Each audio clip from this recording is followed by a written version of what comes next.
Hello and welcome to What the F Just Happened Today, your essential guide to the daily shock and awe in national politics. I'm Joe Amditis. Let's get to it. It's Friday, February 19th, 2021. Welcome to day 31. The United States officially returned to the Paris Climate Accord, 4 years after the Trump administration abandoned the Global Climate Pact. Biden said this is a global existential crisis. We can no longer delay or do the bare minimum to address climate change. Under the terms of the agreement, the United States would aim to reduce its emissions by about 25% by the year 2025. The U.S., however, is only on track to achieve about a 17% reduction, and Biden has promised to chart a path toward net zero U.S. emissions by 2050. Biden's special envoy for climate, John Kerry, said, "We know that just doing Paris is not enough.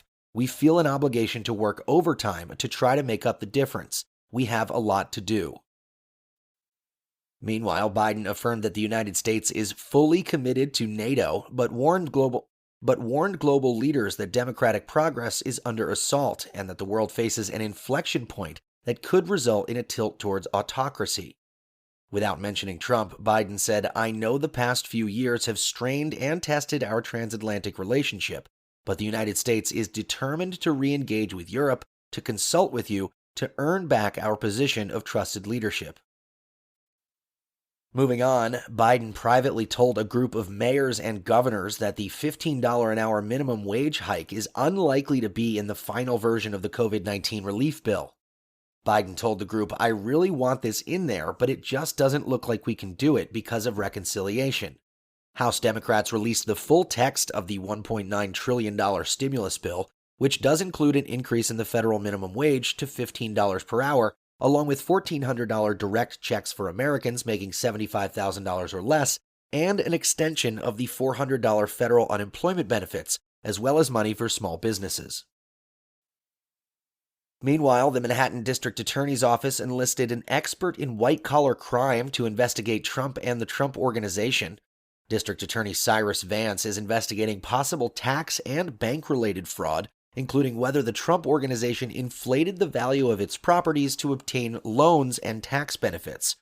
Mark Pomerantz will serve as a special assistant district attorney and will work exclusively on the Trump investigation. And finally, the U.S. Capitol Police suspended 6 officers with pay for their actions during the January 6th riot at the Capitol. Another 29 officers are currently under investigation. Acting Chief Yogananda Pittman has directed that any member of her department whose behavior is not in keeping with the department's rules of conduct will face appropriate discipline. The Justice Department, meanwhile, charged 6 people who are suspected of being members of the Oath Keepers, alleging that they did knowingly combine, conspire, confederate, and agree with each other and others known and unknown to force entry to the Capitol and obstruct Congress from certifying the election results. And in the polls, Gallup says 56% of Americans are dissatisfied with U.S. gun laws and policy, the 9th consecutive year of dissatisfaction.